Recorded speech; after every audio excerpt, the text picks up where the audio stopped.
Igbo mụrụ nze m ọzọ ekenekwa m ọzọ. Asị gị obi adịna gị wute maka mụnwa bụ Maazi-UC kwere gị nkwa na m ga-abịa n'uhuruchi a ka m kọwapụtara ụnụ maka ọnọdụ nwanne anyị nwoke nke gbajuru wee dọrọ, nke eji peacemaker wee mara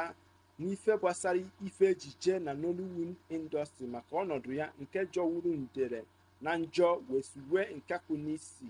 Ụmụ nwanne biko ụnụ ahọtefene mụ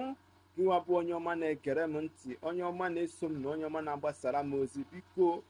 ọnọdụ a kpatara n'oke mmiri ozuzo nke mebiri akụrụngwa igwe nzirikọta ozi nke anyị were ezipụta ozi n'ikuku. Ndabụ oke mmiri ozuzo nke mebiri ife igwe ọrụ m nwa enwerezi m ike ịbịa taa na ife a na-akpọ live video iji wee kọpụtara ụnụ ka ya bụ ife si wee gbajue wee dọrọ, mana ife